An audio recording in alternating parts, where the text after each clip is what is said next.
महाभारत युद्ध आरंभ होने के ठीक पहले भगवान श्री कृष्ण ने अर्जुन को जो उपदेश दिया वह श्रीमद् भागवत के नाम से प्रसिद्ध है। यह महाभारत के भीष्म पर्व का अंग है। गीता के 18 अध्याय और 700 श्लोक पाए गए हैं। आज से लगभग 4500 वर्ष पहले गीता का ज्ञान बोला गया था, जिसमें उपनिषद और ब्रह्म सूत्र भी सम्मिलित हैं। अतः भारतीय परंपरा के अनुसार गीता का स्थान वही है जो उपनिषद और धर्म सूत्रों का है। उपनिषदों को गौ और गीता को उसका दुग्ध कहा गया है। इसका तात्पर्य यह है कि उपनिषदों को जो आध्यात्म विद्या थी उसको गीता सर्वांश में स्वीकार करती है।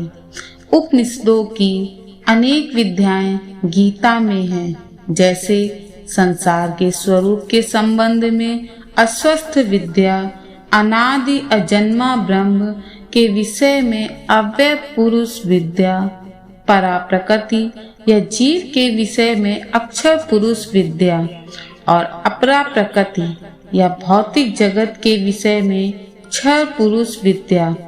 इस प्रकार वेदों में ब्रह्मवाद और उपनिषदों के आध्यात्म, इन दोनों की विशिष्ट सामग्री गीता में सन्निविष्ट है।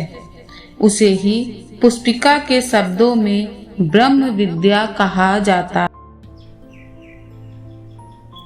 महाभारत के युद्ध के समय जब अर्जुन युद्ध करने से मना करते हैं, तब श्री कृष्ण उन्हें उपदेश देते हैं और कर्म व धर्म के सच्चे ज्ञान से अवगत कराते हैं।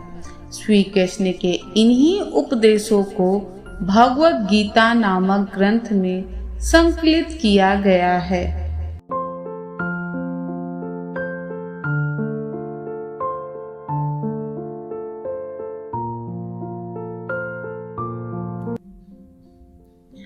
गीता के प्रथम अध्याय का नाम अर्जुन विषाद योग है। ये गीता के उपदेश का विलक्षण नाटकीय रंगमंच प्रस्तुत करता है, जिसमें श्रोता और वक्ता दोनों ही कौतूहल शांति के लिए नहीं, वरन जीवन के प्रगाढ़ समस्या के समाधान के लिए प्रवृत्त होते हैं। शौर्य और धैर्य, साहस और बल, इन चारों गुणों के प्रभुत मात्रा से अर्जुन का व्यक्तित्व बना था और इन चारों के ऊपर 2 गुण और थे, एक क्षमा, दूसरी प्रज्ञा। बल प्रधान छात्र धर्म से प्राप्त होने वाली स्थिति में पहुंचकर सहसा अर्जुन के चित्त पर एक दूसरे ही प्रकार के मनोभाव का आक्रमण हुआ। कार्पण्य का एक विचित्र प्रकार की करुणा उसके मन में भर गई और उसका छात्र स्वभाव लुप्त हो गया। जिस कर्तव्य के लिए वो कटिबद्ध हुआ था, उससे वो विमुख हो गया। ऊपर से देखने पर तो इस स्थिति के पक्ष में उसके तर्क धर्मयुक्त जान पड़ते हैं, किंतु उसने स्वयं ही अपने कार्पण्य दोष कहा है और ये माना है कि मन की इस कायरता के कारण उसका जन्म सिद्ध स्वभाव अपहत या नष्ट हो गया है। यह निर्णय नहीं कर पा रहा था कि युद्ध करे अथवा वैराग्य ले ले। क्या करे क्या ना करे कुछ समझ में नहीं आता था। इस मनोभाव की चरम स्थिति में पहुंचकर उसने धनुष बाण एक ओर डाल दिया।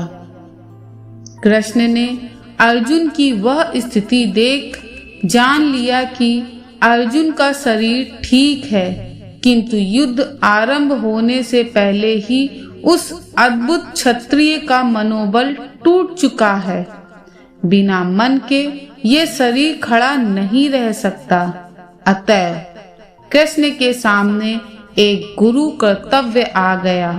अतः तर्क से, बुद्धि से, ज्ञान से, कर्म की चर्चा से, विश्व के स्वभाव से, उसमें जीवन की स्थिति से, दोनों के नियामक अव्यय पुरुष के परिचय से और उस सर्वोपरि परम सत्तावान ब्रह्म के साक्षात दर्शन से अर्जुन के मन का उद्धार करना, यही उनका लक्ष्य हुआ। इसी तत्व चर्चा का विषय गीता है। पहले अध्याय में सामान्य रीति से भूमिका रूप में अर्जुन ने अपनी स्थिति कह दी। प्रथम अध्याय में दोनों सेनाओं का वर्णन किया जाता है। शंख बजाने के पश्चात अर्जुन सेना को देखने के लिए रथ को सेनाओं के मध्य ले जाने के लिए कृष्ण से कहते हैं। तब मोह युक्त हो अर्जुन कायरता तथा शोक युक्त वचन कहते हैं।